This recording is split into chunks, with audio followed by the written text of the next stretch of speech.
Cette vidéo n'a pas le but de vénérer un humain ou de donner la gloire de Dieu à un humain, mais c'est juste pour parler de la gloire de Dieu et comment Dieu a manifesté sa gloire au travers des humains. Alors dans cette vidéo, je vais parler de quelqu'un que plusieurs de cette génération parlent, mais on ne connaît pas. Et moi, j'ai eu à aller dans ses histoires, à fouiller dans son historique, dans des livres où on parle de lui. Je parle bien certainement de Haydn Abala Alexandre. L'homme de Dieu Alexandre Haydn Abala, né le 15 juin 1927. Il est né le 15 juin 1927 en RDC. Et il est mort le 1er mai 1997. Pratiquement 69 ans. Il est mort en Afrique du Sud. Et dans cette vidéo, je vais parler de quelques-uns de ses miracles, de sa vie et de son parcours. Alors allons-y. Dans sa vie personnelle, il a 9 enfants. Il a laissé 9 enfants, qui certains sont vivants et d'autres on ne sait absolument pas. Marié à une Ougandaise, lui il est congolais, mais il était marié à une Ougandaise, Madame Amvuko Abala. Comme son nom Haydn Abala, sa femme a eu le nom de Amvuko et on a rajouté les Abala. Alors, pour aller vite fait, on sait que les gens connaissent de lui.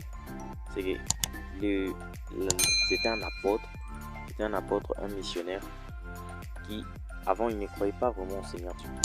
Il ne croyait pas au Seigneur Jésus. Il s'est demandé toujours, ces pasteurs-là qui volent les gens l'argent, comme aujourd'hui, c'est qu'on marche toujours, où on dit que les pasteurs volent de l'argent, les pasteurs font ceci et cela. Alors, c'est même pas notre sujet. Et lui, il débattait Marc 16, 17, le verset qui dit: mon nom vous chasserez les démons, vous imposerez les mains aux malades, et ils seront guéris, etc., etc. Il est débatté jusqu'à un jour où il a formé son petit groupe. Ils sont allés dans un croisade d'un homme de Dieu qui faisait des miracles. Et ils sont eux-mêmes allés chercher un aveugle parce qu'ils croyaient que à tous les coups, c'était toujours du vol, c'était toujours des faux miracles, des miracles organisés. Et lui, il a amené un aveugle qu'il connaît qu'il est aveugle. Et lui et ses amis, ils ont amené leur troupe.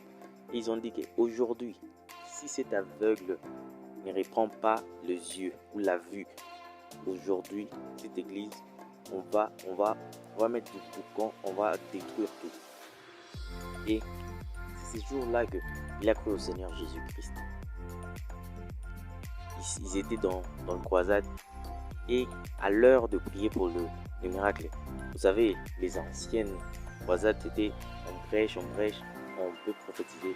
Et à la fin, on appelle tous les malades et tous ceux qui ont des problèmes de santé ou que ce soit. Et eux, ils ont amené leur cas, la personne qui n'avait pas de yeux. Et subitement, ils ne savaient pas, l'homme de Dieu a prié pour leur aveugle. Et l'aveugle a vu par la puissance du Saint-Esprit. Et c'est depuis ces jours-là qu'il a cru en ces versets.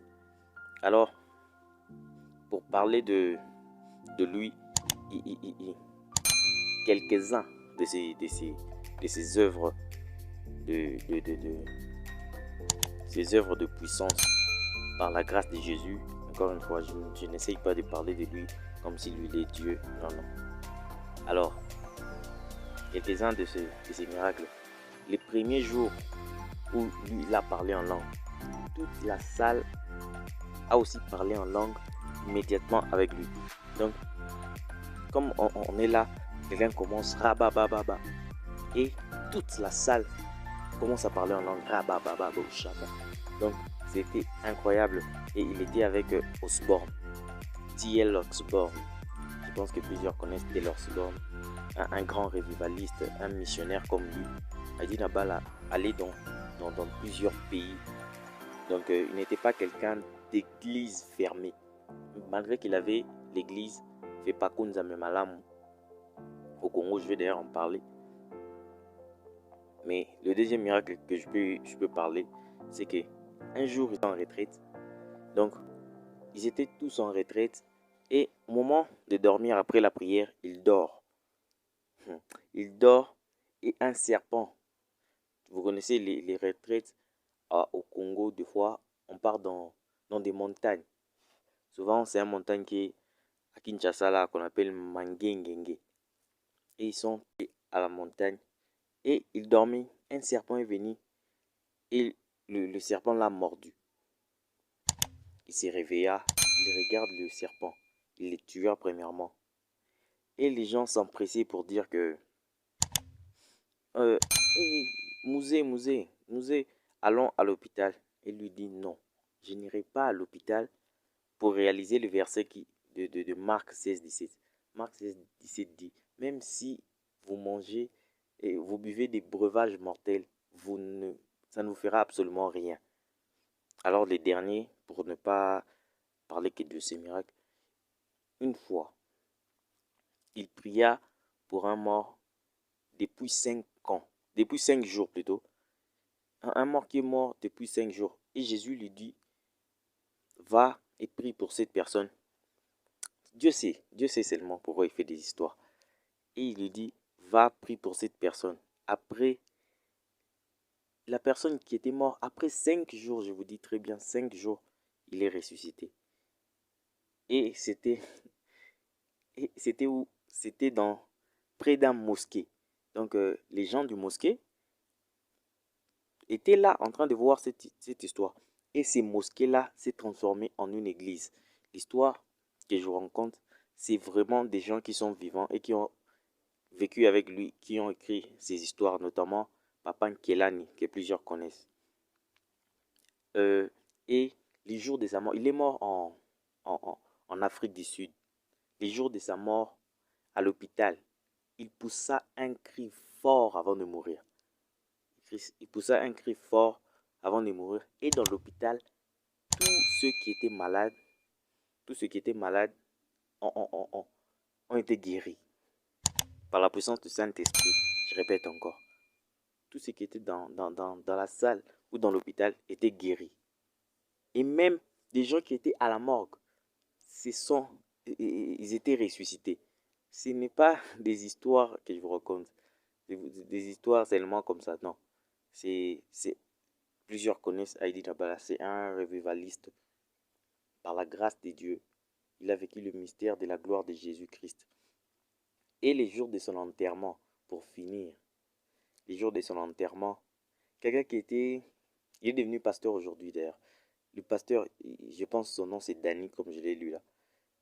Le pasteur Danny là, il était handicapé, faut dire. Et il attendait un croisade à venir pour qu'il aille dans le mouvement de prière et tout. Vu que lui, il croyait vraiment en son ministère. Et on lui dit qu'Heidi Nabal est mort. Et les jours de l'enterrement, il poussa des cris suivant son cercueil.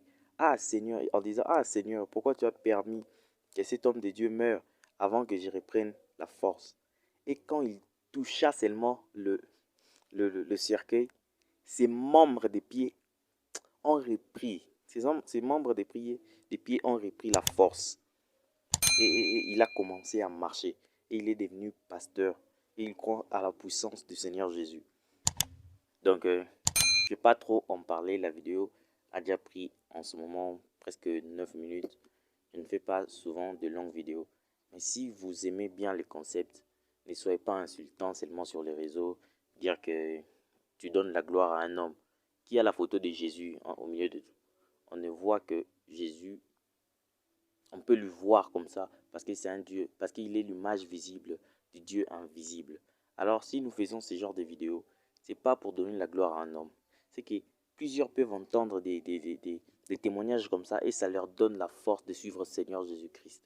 Ne soyez pas seulement insultants dans les commentaires, mais comprenez que plusieurs meurent sans Jésus et les âmes ont besoin de Jésus. Alors toi qui m'écoutes, si tu n'as pas encore donné ta vie à Jésus, s'il vous plaît, c'est le moment de suivre Jésus. Parce que la mort peut t'atteindre demain. Je ne dis pas que moi je suis mieux parfait que toi, mais c'est la grâce et la miséricorde de Dieu. Et si Jésus est mort et il est venu sur cette terre, c'est pour que toi tu aies la vie éternelle. après l'argent, après tout ce que tu as ici sur terre, sache que les saluts t'attendent.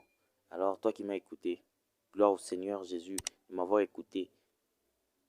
Je te demande juste pour le compte de YouTube, je te demande juste de t'abonner et de laisser un like et un commentaire si tu as aimé la vidéo. Alors, merci.